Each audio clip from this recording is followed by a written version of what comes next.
Hola con todos, hoy quiero compartirles un poco más de lo que hemos estado mirando en la palabra de Dios. Lo que en el libro de Mateo, el versículo 4, versículo 1 decía sobre la tentación de Jesús, de que el Espíritu llevó a Jesús al desierto. Y algo que nos pone en shock es el saber de que el Espíritu es que nos lleva muchas veces al desierto, a los desiertos que nosotros tenemos en nuestra vida. ¿Y por qué es de que nos lleva al desierto? El desierto nos da una oportunidad única para afianzar las palabras que Dios nos ha dado. Y en estas situaciones de prueba, es donde la teoría pasa a ser práctica, donde ya no son solamente palabras, sino que son verdades que van a afectar nuestra vida. Y que ya no solo se quedan acá en la cabeza, sino que comienzan a ser algo que lo vivimos en la experiencia cotidiana y se pone en práctica. Y les estuve comentando una frase que decía: no se puede andar en el espíritu hasta que surja la oportunidad de optar por una vida en la carne. Y quiero darles unos ejemplos de cómo se puede aplicar esta frase, que es bien profunda. Vamos a ver el primer ejemplo de una mujer que se llamaba Corrie ten Boom. Ella vivió en el tiempo del Holocausto judío. Corrie, con toda su familia, que era una familia holandesa, arriesgaron sus vidas para salvar la vida de muchos judíos en el régimen nazi. Ustedes recuerdan el régimen de Hitler y la matanza de los judíos. Construyeron en su propia casa una pared falsa para ocultar a judíos que necesitaban refugio. En todo eso, el gobierno de pronto se enteró lo que estaba haciendo la familia y allanaron la casa, arrestaron a toda la familia ten Boom. Aún las personas que estaban en la casa, los judíos, lograron esconderse y escapar de ser detenidos, pero ellos fueron llevados a prisión. Corrie con toda su familia a prisión. Su padre murió en una de las prisiones y Corrie con su hermana Betsy fueron llevadas a un campo de concentración en Ravensbrück. Y pasaron allí esos campos de concentraciones. Si ustedes han visto películas de la Segunda Guerra Mundial, sometidos a trabajos brutales, a castigos tenaces. Ahí Corrie escapó de la muerte muchísimas veces, pero su hermana realmente murió en ese campo de concentración. Días después ella fue liberada por la mano de Dios milagrosa. Y después, pocos días después de que ella salió, mataron a todas las mujeres de su edad. Después de muchos años, ella viajaba por todo el mundo predicando la experiencia de lo que había sido el vivir en esos campos de concentración y cómo el Señor le ayudó a perdonar. Y ella cuenta que en un servicio en una iglesia en Múnich, un hombre se le acercó al final de la reunión y fue donde ella, y cuando se iba acercando hacia ella comenzó a recordar ese rostro, y ese rostro era de uno de los guardias de la prisión en Ravensbrück. Un hombre que le había atormentado, el guardia contra una esclava, una prisionera. Y en ese momento ella recordó todo el dolor de ver morir a su hermana, todo el resentimiento, todo el odio que sentía en su interior. Y este hombre le dijo: yo le pedí a Dios que me dé la oportunidad de poder pedir perdón a una de las víctimas de los campos de concentración, y hoy quiero pedirte que tú me perdones. Le extendió la mano, le extendió su mano, y dice ella que para ella fue tan difícil el poder devolverle la mano. Ella no quería, ella se dio cuenta de que era imposible perdonar. Los pensamientos, los recuerdos, todo invadía su mente. Ella no podía perdonarle. Comenzó a haber una lucha en su interior, y de pronto el Espíritu Santo le recordó un versículo de la palabra que dice que si nosotros no perdonamos a otros sus ofensas, el Padre que está en los cielos tampoco nos perdonará a nosotros nuestras ofensas. Y a través del Espíritu Santo ella le dijo: Señor, ayúdame a perdonar. Y en ese momento ella pudo extender su mano en perdón a este hombre. La lógica humana y los deseos de la carne van a gritarte: es justo él, yo no le voy a perdonar nunca. Pero el Señor Jesús, a través del Espíritu Santo, fue el único que le pudo ayudar a perdonar. La falta de perdón, muchos dicen, es como tomarse veneno y esperar que otra persona muera. Es tremendo, pero esta mujer en ese momento de predicar, de poder solamente decirlo en teoría, comenzó a vivirlo en práctica. ¿Qué realmente significaba perdonar? Es allí donde nosotros podemos tomar en cuenta de que no solo se trata de saber conceptos, de saber historias, de saber la Biblia, sino que llega un momento en el que Dios te lleva a ese desierto para poder poner a prueba si realmente tú sigues sus palabras, si le obedeces. Otro ejemplo es la vida de Esaú. Esto está en Génesis 25, del 29 al 34. Dice la Biblia que Esaú regresó del desierto y estaba súper agotado, súper hambriento, muriéndose del hambre. Y cuando le vio a Jacob que le estaba cocinando un guisado, y comenzó, no sé, cuando ustedes tienen mucha hambre y solamente de oler el olor a comida, se le retorcieron las tripas en el estómago. Y Esaú le dijo a su hermano Jacob, dame un poco de comida, me estoy muriendo del hambre. Y Jacob le dijo, ok, te voy a dar la comida, pero tienes que jurarme este día que los derechos de hijo mayor, que la primogenitura que te pertenece a ti, tú me la entregas a mí. Y Esaú dijo, ¿de qué me va a servir la primogenitura? De nada me va a servir la primogenitura si me voy a morir.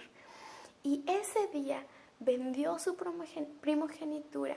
Este es un ejemplo muy claro de cómo nuestros deseos físicos pueden llevarnos a negociar la posición que Dios nos ha dado. En el caso de Esaú fue la primogenitura, que en hebreo representa tener la doble unción, la doble porción de bendición.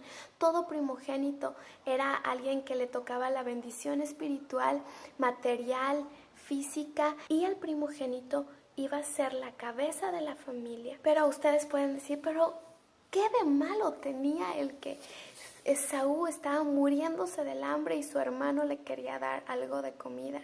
Y en realidad la comida en ese momento, podríamos decir, no tenía nada de malo, pero el momento en el que él decidió vender y negociar su primogenitura por algo tan efímero y tan pasajero como son las cosas que adquirimos en esta tierra, ese momento él vendió basura por lo más importante. El plato de lentejas y el pan son figura de valores terrenales. Es todo lo que consideramos de estima, de privilegios, de cosas que son muy valiosas para nosotros en este mundo, que pueden llegar a convertirse en algo que anhelemos más, que estemos dispuestos a negociar lo que Dios nos ha dado. Y si ustedes pueden ver lo que dice en Hebreos 12:16, que Esaú es llamado profano. ¿Y qué significa esta palabra profano? Es porque vendió su primogenitura, y esto se traduce a irreverencia, pisotear. Y es una realidad. Esaú no valoró con el temor de Dios lo que el Señor le había entregado. Esaú venía cansado, fatigado, agotado, sin fuerzas, pero es lo que más vulnerable le hizo. Y el diablo, déjenme decirles que toma ventaja de esos momentos en los que nosotros tenemos quizás debilidad física y aún espiritual, para que nosotros podamos satisfacer nuestros deseos de una manera equivocada y entreguemos lo más importante, lo que Dios nos ha dado, su bendición, por algo tan efímero y por quizás cosas, satisfacciones y deseos pasajeros de esta vida. Acuérdense que Jesús también tuvo hambre. Jesús también sintió hambre después de haber ayunado los 40 días. Pero la palabra de Dios dice que a pesar de que el tentador vino a tratar de decirle a Jesús, convierte estas piedras en pan, Jesús venció, pues su fortaleza no dependía de su hambre, su fortaleza no dependía de estar lleno, de poder estar con fuerzas en el cuerpo, sino su fortaleza dependía del Padre Celestial. Sobre la primogenitura hay mucho que decir, pero quizás podamos hablar de eso en otra ocasión. El tercer ejemplo es el ejemplo de Sansón. La historia de Sansón se encuentra en Jueces 16. Sansón, si ustedes recuerdan, Sansón es un símbolo de poder, de alguien que tenía mucha fuerza. Sansón fue nazareo de Dios, significa que él fue separado para Dios desde su nacimiento, desde que él estuvo en el vientre de su madre. Él era separado para Dios. Sin embargo, se enamora de una mujer que se llamaba Dalila. Y curiosamente, el nombre Dalila significa la que roba la fuerza, la que debilita. Sansón hizo algo que casi todos hemos hecho en algún momento de nuestra vida, que es poner nuestra vida en categorías, es decirle al Señor, yo te voy a servir en esto, pero en esto yo lo voy a hacer a mi manera. Y pensó que en su área sentimental, que en su área sexual, él podía arreglárselas, él podía salir adelante. Se enamoró de una mujer, de otra mujer, y podemos mirar que él no guardó su corazón.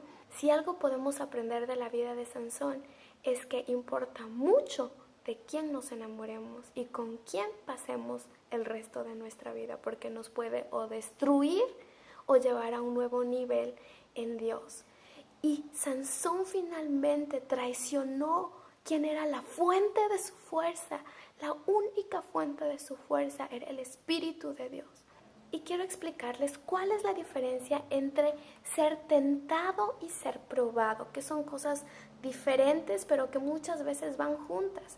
Y la tentación, en simples palabras podemos decir que es el ser atraídos, el ser incitados, el ser seducidos por parte del diablo o por parte de nuestro propio corazón a tener pensamientos que luego se convierten en intenciones en nuestro corazón y luego se convierten en acciones que terminan en un pecado. La tentación proviene de Satanás. La tentación tiene como propósito hacerte caer y destruirte, sacarte de los propósitos y los planes de Dios. La prueba viene del Señor. Nosotros leíamos de que el Espíritu de Dios llevó a Jesús al desierto.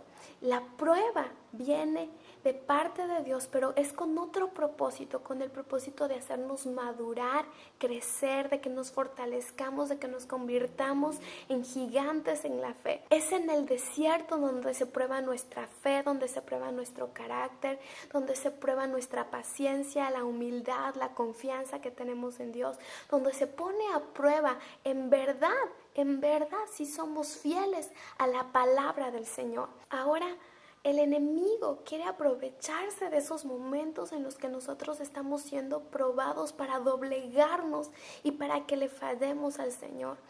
El diablo no es omnisciente, él no conoce todo de nuestras vidas. La Biblia dice en Santiago 5:8 de que él anda como león rugiente buscando a quien devorar. Y cuando nosotros descuidamos e ignoramos nuestra relación con el Espíritu Santo, comenzamos a alimentar ¿qué? Nuestra carne, ya no nuestro espíritu.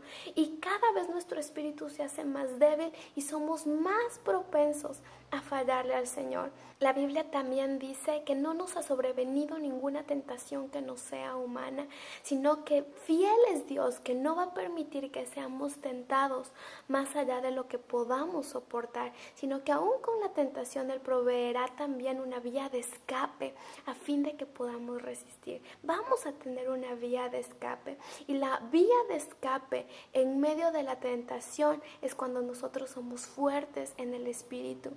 Es en ese momento de las tentaciones y de las pruebas donde la teoría ya no es más teoría y donde podemos experimentar en carne propia el poder que viene del Espíritu Santo. Por eso, ponte a pensar por un segundo.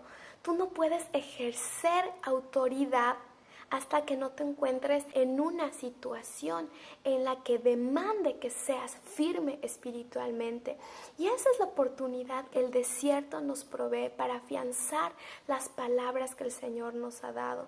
El Padre nos conduce a esos momentos de prueba con el objetivo de que crezcamos en dependencia de Él y de que ya no se queden esas palabras solamente en teoría, sino que se vuelvan práctica. Esta es la razón por la que muchos cristianos no experimentan vidas victoriosas, porque las enseñanzas que tienen de la palabra, saben muchísimo de la palabra, pero no son llevadas al plano de la práctica. En las luchas, en las dificultades, en los desiertos, en las tentaciones, es donde vamos a tener que aplicar la palabra y donde podemos optar por vivir una vida en el Espíritu, guiada por el Espíritu Santo. Porque no tenemos un sumo sacerdote, estamos hablando de Jesús, que no pueda compadecerse, es decir, comprender nuestras debilidades, sino que fue tentado en todo, absolutamente todo, según nuestra semejanza, pero sin ningún pecado. El diablo le puso a Jesús las mismas trampas que nos pone a nosotros para hacernos pecar, pero Jesús nunca pecó. Así que acerquémonos, pues, confiadamente, con confianza, al trono de la gracia para alcanzar misericordia y hallar gracia para el oportuno socorro. Es en el único lugar donde encontramos socorro, en la presencia de Dios.